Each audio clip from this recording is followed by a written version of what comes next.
Good evening, everyone. So sorry for the trouble. There was some technical glitch on our end, and that's why this stream got started late. And I've been reading your messages on the previous stream as well. I'm so sorry for the trouble.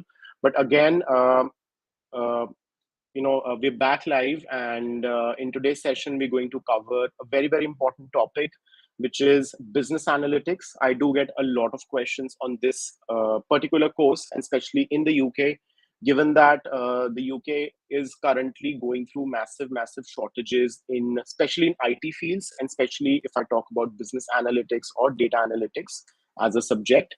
So I'll discuss why business analytics is the right option in the UK. So if you guys can see me, if you can hear me loud and clear, I hope the technical glitch is resolved right now.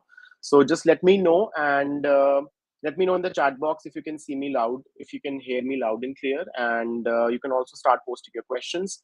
I'll try and answer a lot of questions, but try and keep the questions specific to UK. But again, I'll try and answer all the questions related to other countries as well. So let us begin. Cool. Let's talk about business analytics in the UK. So, we have programs and universities. So if I talk about programs, you can go for a bachelor's degree. You can also go for a master's degree, because if you want to work in the UK after, your degree, you after your studies, you have to study for at least a degree level program. So I always recommend that you go for a bachelor's degree or a master's degree. A bachelor's degree in business analytics can be 3 years to 4 years. So 3 years would be a regular degree. 4 year would be uh, a sandwich degree in which you work with a British employer for 1 year and gain experience and return to the university in fourth year and complete your degree. Uh, Masters is usually 1 year, but again, there are so many universities that are currently offering masters with industrial placement, which is a 2 year program. What happens in a 2 year program is you go to the university in first year, second year you work with the British employer, and you come back to university, and then you graduate. Next up, scholarships. You can also avail a lot of scholarships, and a lot of UK universities are offering scholarships for business analytics programs. There are two types of scholarships. Like I always say, there are merit-based scholarships, and then there are automatic scholarships. So a lot of universities will offer you automatic scholarships based on your overall profile, and they usually range between 2,000 to 3,000 pounds. However, for merit-based scholarships, you need to hold at least an unconditional or a conditional offer letter from the university to apply for them. Merit-based scholarships are usually higher in amount, higher in value. So technically, you can expect somewhere between £5,000 to £20,000 to sometimes even fully funded scholarships. Uh, Entry requirements are pretty straightforward. If you're going for a bachelor's degree, most universities would want you to have math as your prerequisite subject in your 12th grade, even if you come from humanities background, even if you come from commerce background or any other background. For the master's degrees, there are two types of programs. Some universities may ask for a relevant degree in IT, or a degree which has a lot of math and stats sort of elements in it. Some universities may also accept you without a relevant degree as well. Next up is your tuition fee and living costs. So tuition fee for a bachelor's can range between £9,000 all the way up to £25,000. However, for masters, the total tuition fee will be around, I would say, 12 to £13,000, going all the way up to £35,000 as well for the full course.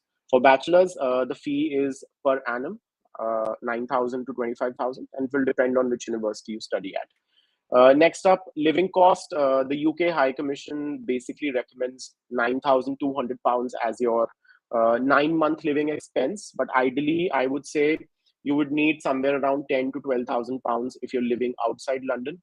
And if you're living inside London, the value can range between 12 to 15,000 pounds as well. Also, we have a very, very special announcement to make today. So stay tuned, and I'll be picking up questions very shortly. So special announcement, let me just show you what it is. Give me a second. Right. So for people who are looking to study in the UK, and especially business analytics, we have created a very, very, very, very affordable course at a very, very minimal price. And it's basically a guide with basically three parts in which we are covering a lot of stuff. So I believe, when we think of studying abroad, the kind of information available is pretty scattered. You may not be able to get all the information at one place. So what we've tried to do is get all the information at one place where you get to know all about the current and future trends in the UK in business analytics, what companies you can target, what companies actually hire international students, what kind of salaries you can get, what is the coursework you'll do, what are the prerequisite subjects you will need for a particular course, what kind of roles are available after you graduate, what kind of cities offer a good scope in this field. Also, we're including a lot of resources, including how to draft a cover letter, how to draft your CV. Plus, we're talking all about intakes and programs, fee and living costs as well. Cool. So to enroll, there is a link which is there in your chat box. Go to that link, and once you go on that link, let me show you what will you see. So yeah, so this is a screen. Once you enroll, this is a screen you'll see. And if you scroll down, right, so this is these are the experts who are the part of the course, and we have Sarika. She'll be talking about the UK job market, the UK as a country. We have an international student from University of Warwick who graduated with MSc in business analytics from Warwick and now is working as a data analyst in the UK with the Telegraph, which is one of the leading newspapers in the UK. And then you have me as well. So yeah, I'll be talking all about universities, programs, what kind of entry requirements do you need, and everything included. So once you sign up, this is the screen you see. You go to My Courses, and when you click on that link, this page opens up, Business Analytics in the UK, and you can press this, go to Course, and this is what you see. So these are the three parts, and you can access these parts once you enroll. And to enroll, all you have to do is to follow the link in the chat box and sign up. You pay the minimal fee, and you have all the information on your fingertips. Right. So let me just start taking questions. Abhi, PT or IELTS, which is best for Australia for masters? See, Abhi, Australia is a very flexible country that ways. Most I would say all Australian universities except PT. But from my perspective, I would say IELTS is a universally more accepted test. Reason being, maybe there are last minute changes wherein you might have to apply to Canada. You may wish to apply to UK. You may wish to apply to New Zealand. You may wish to apply to US. Then IELTS it gives you a more, I would say, flexibility in terms of which country you can choose. For example, if I talk about Canada very particularly, if you apply under SDS scheme, IELTS is a mandatory thing. You have to appear for IELTS, even if you have good scores in TOEFL, IBT, or PTE. You still will apply under non-SDS. So IELTS is a more universally accepted test. So I always recommend people to go for IELTS rather than PT. But if you're just focusing on Australia, you don't want to go to any other country, then PT is a good option for Australia. PT is also accepted in New Zealand, and a lot of universities in UK are also accepting PT now. Right. Hello, good evening, Shahrukh. Please let me know what's your question. 12th, 79%, 96 percentile. So your 12th is 79%, Abhi. I think that's a pretty good score. And I'm not really sure what's your question. Can you please elaborate? Shahrukh, can you tell me which country are you looking at so I can give you a better idea?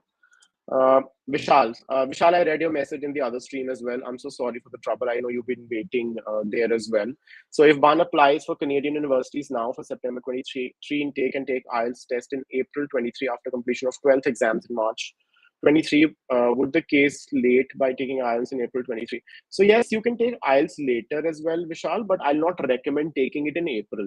So I had students in the past who this is the right time to apply for Canadian universities if you're looking at bachelor's degree, I believe.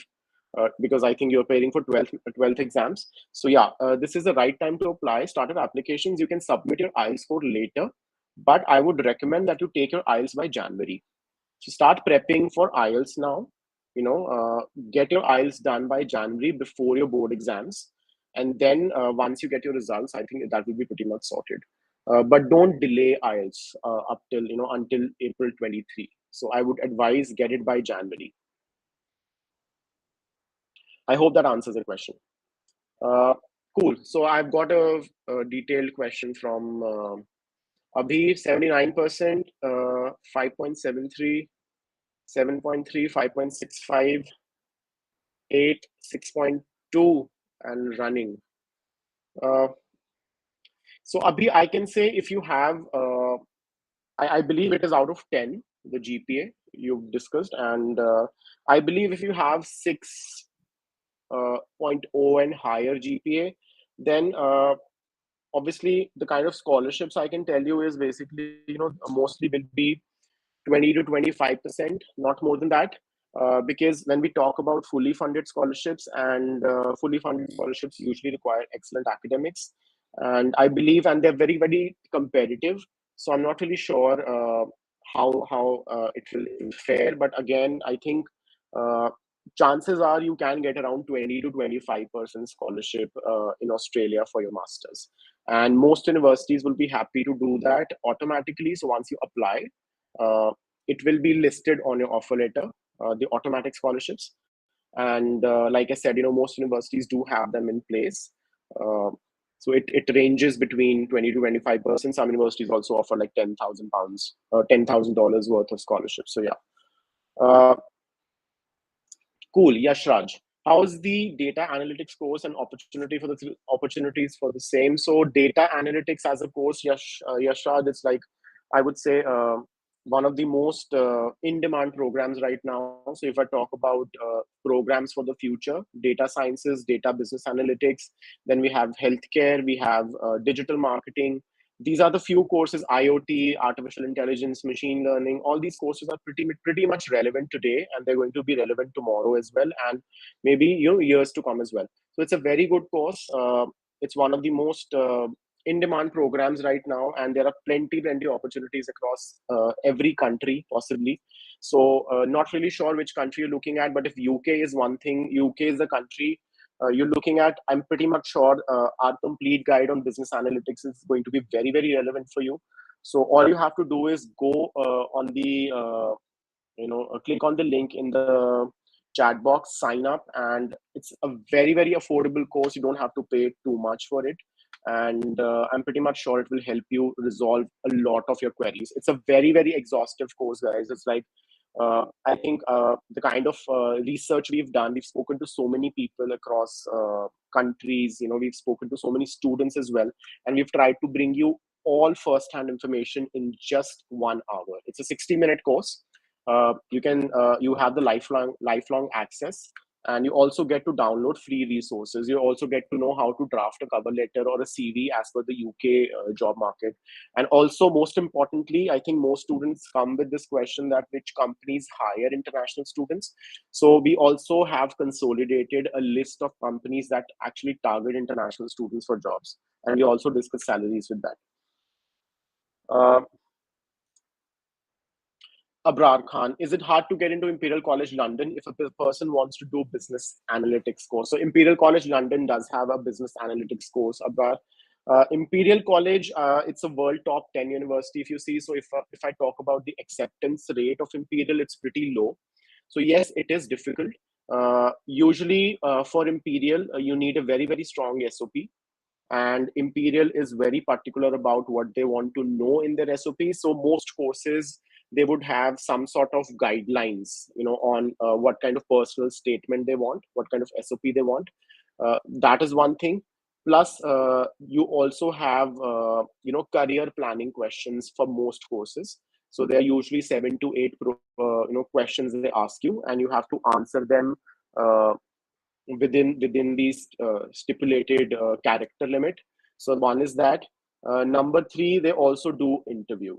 So yeah, Imperial also takes interviews for most of the courses, and especially business analytics. Yes, they do. Uh, Again, the fee is around $35,000, £35,000. And if you need to know more about Imperial, how to get into Imperial, I also did one video which was posted around 2 weeks ago, and coincidentally, I did that video with someone who's already studying MSc Business Analytics at Imperial. So go to YouTube, our YouTube channel, and you'll find the video there.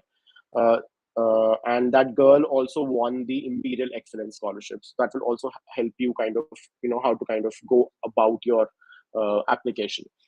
And if you're looking to apply at Imperial College London, the applications are already open. They opened in September, so apply as soon as possible. Cool. TK, does Leap help for loan? Yes, we do, TK. And right now, Leap Finance only offers loans for US, but hopefully we'll be starting for other countries as well. So keep watching this space for more, and we'll get back to you with more options with the loan options, I mean to say. Cool. Promit, where it is easier to get a scholarship, Manchester or Newcastle? See, Promit, I cannot say which university gives a scholarship easily, or maybe some universities, if you think some universities can be hard. But again, scholarships don't depend on one factor. This depend on multiple factors, including your academic background, your SOPs, your personal statement, your letter of recommendations is something which most people ignore. Strong recommendation means the higher chances are there for scholarships. Also, if you talk about Manchester or Newcastle, I would say solely from the perspective of, I would say, in terms of prestige, I would say Manchester is a little bit harder to get into, because it's a better ranked uni, or I would say it's a much more reputed as a university. But again, scholarship, it can be tricky at both universities. So I'll not say that one is easier and one is harder, but again, securing place is also one major factor you have to consider. No GMAT, no application fee. So Promise, so many of them. Within the Russell Group, you can find so many universities. MIM, they offer. I think Liverpool is there. Liverpool, I think my students went there recently. Liverpool does not have an application fee. Exeter does not have an application fee. So you can check these universities out. Within the Russell Group, there are very few universities that have application fees. So that include Edinburgh, then we have UCL, Imperial, LSE, King's, Manchester, and few others. You can also check out York. You can also check out Glasgow. So yeah, Newcastle also has a fee, I remember. But again, a lot of universities out there. Cardiff does not have a fee, I think. I hope that answers your question. Tarun Agarwal, the average salary in the UK is 25 to 30k pounds. Isn't that quite low compared to the other nations like US and Canada? See, I think, Tarun, when we talk about average salary, it also depends on the, I'm not an economist, but, I've been reading a lot about this. So there's something called purchasing power parity. So every country has a, like the value, I would say. So I was just checking out, this very interesting website last night only, and it was by the World Bank or IMF. I'm not really sure. So you can check, you can just Google it, just type, compare purchasing power parity, within countries. So that website, I was just checking that, let's say someone who's earning like 20 lakh rupees in India, and I believe I checked it for UK. If you're earning 20 lakhs in India, it means you're earning around 60,000 pounds in UK. So the kind of lifestyle you'll have in India with 20 lakh rupees is similar to what you'll have in UK in 60,000 pounds. So yeah, I think check out PPP. That's very important aspect you should also take into consideration, and not many people do that. Australia, I see a lot of people asking me, Australia pays humongous amount of salaries. Yes, they do. Australia, you can expect around 60 to 65k. But Australia as a country, that's my personal experience, it's a very expensive country. It's expensive in terms, because it's a very geographically remote country, and plus the cost of living is pretty high if you live in, let's say, Sydney or Melbourne or Brisbane, really higher rents. But again, depends on a lot of other factors as well. So yeah, but I can say within 30K pounds in UK, you can have a very good life for two people at least. But again, uh, once you grow, once you flourish in your career, your salary also increases. So yeah.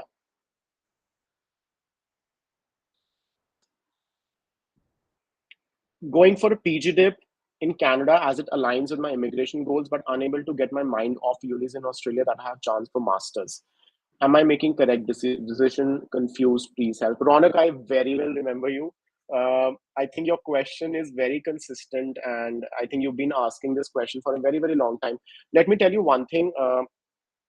Choose what matters to you, right? So if your immigration goal matters to you more, then go for PG Dip. But if you think studying at a world top university is your preference, then uh, go for it. It's if you ask me, I'll choose Group of Eight because that's my opinion. Don't consider it as your opinion as well, because your goals may be different. So if I was in your place and if I had to make decision according to my preferences, I'll go with Group of Eight. And knowing that, yeah, it might be harder to get a PR in Australia, because obviously getting a PR in Australia is not that easy as compared to Canada. But it may be harder. But again, I have a chance to get PR. But again, if I come back to India with a Group of Eight degree, like let's say from University of Melbourne or ANU, coming back to India with such a reputed degree will definitely have a good scope for me here as well. So that will be my preference. That's my take totally. But it differs from student to student. So if settling down is something you're looking at, uh, I don't see better option than Canada. And if you're very keen on attending a top uni, uh, you can go for a 1 year PG dip, right? Or a 2 year PG dip, get the permanent residency in Canada, and maybe once you are in the workforce, once you have some sort of experience, 2 years, 3 years, 4 years down the line, you can also do executive MBAs. So a lot of Canadian universities also have executive MBA programs in which you study either in the weekends or part time, so which are open for local residents only. UBC has these kind of options. Toronto has it. McGill has it, I believe, and I don't see any problem with that. But again, uh, you have to choose. You cannot get two things at one place ultimately. So that's my take on this. Cool. Next up, I have a question from uh, Mohammed Abdul. Not really for Singapore, Mohammed Abdul, as of now, but keep watching this space, and we might start it soon. Arman, how different is data sciences versus business analytics degree of 3 years in terms of acceptance by university for masters as well as with employers? So data sciences is more of, I would say, out and out IT degree, right? So you make decisions based on data. There's a lot of coding involved. But business analytics is more, I would say, inclined towards people who have some sort of exposure in quantitative methods or math. So that's one requirement, I would say. Business analytics is basically open to more people, as in like people from varied backgrounds. I have seen people from psychology or marketing also getting into business analytics. But with data sciences, I think the major requirement is you should be interested in coding and numbers and everything. But again, business analytics also includes a lot of data sort of modules. But again, there is a lot of difference between the two. Acceptance, Arman, I think currently these are the hottest courses in the market right now. So acceptance is there. Uh, 3 years degree, I'm not really sure if you're talking about UK in general. UK 3 years degrees are accepted everywhere. And I believe India also has 3 year degrees. Also, to give you an idea, if you have a UK undergraduate,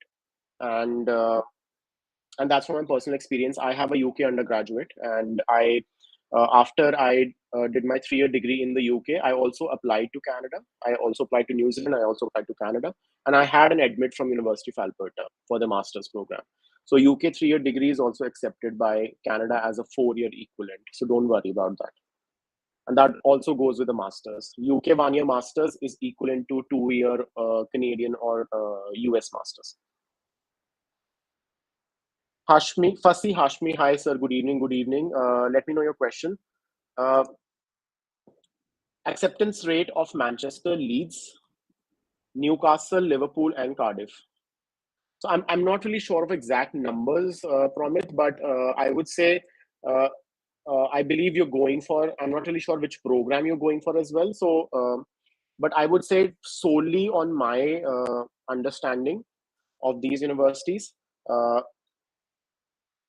the hardest will be Manchester. Then I would say Liverpool and Leeds, I'll place it on a similar place, similar level. Then Newcastle and then Cardiff. But again, I have seen some students who have secured. I had the student who she had an offer from King's College London.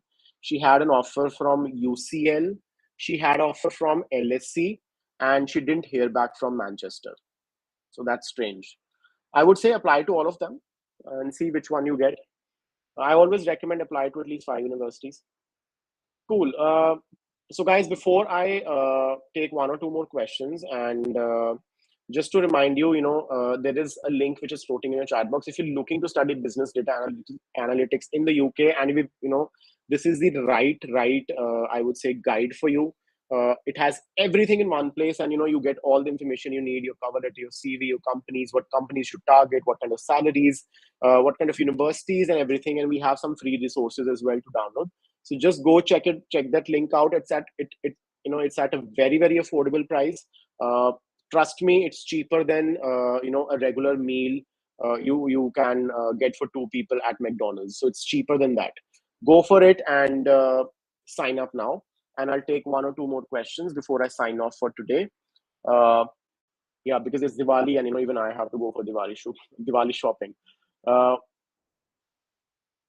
YouTuber, Masters in Data Analytics from any university of the UK. So plenty options, depends on which university you're looking at generally. So I would say starts with Russell Group universities, which are the best of the lot. And then we have modern universities. And when I say modern universities, it does not mean that they do not have quality education. They do. And again, it will also depend on your budget, YouTuber, and see how much you want to spend. But ideally, I would say it can range between 12 to 35,000 pounds. And yeah, plenty options out there. Cool. I'll take one more question. Alia Khan, is it difficult to get into King's College? King's College is pretty tricky, Alia. As far as I remember, their acceptance rate is around 14% or something. So that means for every 100 people who apply, only 14 get accepted.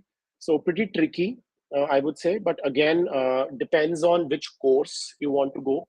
So there are certain courses at King's, they're like very, very competitive. And then there are certain courses wherein you need to have a strong profile. Ideally, if you're going for a master's, I would say they at least need a 65% from India. And again, that does not guarantee admission. You need good score in your Ielts. You also need very strong recommendations. You also need a very, very good SOP. But again, like I said, I had cases in the past wherein students had offers from LSE and UCL and King's, but they didn't get into Manchester. So it also comes down to what kind of cohort is applying. So I would say I would recommend that apply to at least 4 to 5 universities. The ideal way to do that is shortlist 6 universities. Out of those, say 2 are your aspirational universities. So let's say King's and LSE, you can put in aspirational. Then you have reach, where you think that you can get in. So let's say in that case, I can say, let's say you put Cardiff there, you put Sheffield there. Then you have reach universities, easy universities where you can get into. So something like, let's say you are pretty much sure that you'll get into Aston or maybe Royal Holloway or Essex or Sussex. So always bifurcate universities according to that. I'm pretty much sure if you get into any of the top universities, then it's worth the effort. Cool. Thank you guys. And I'll be signing off today. We're coming with a US specific webinar tomorrow.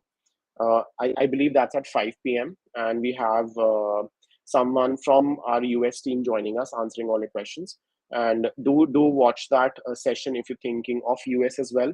But before I sign off, just remember there is a link which is floating in your chat box. Go sign up. Very affordable, very minimal cost, and trust me, we have worked really hard on this course, and we've tried to bring all the relevant information to you in just one place. And once you watch this course, it's just 60 minutes. I trust me, you'll not be going anywhere else. You will not get the you don't have the need to get in. Sorry, my tongue is slipping right now.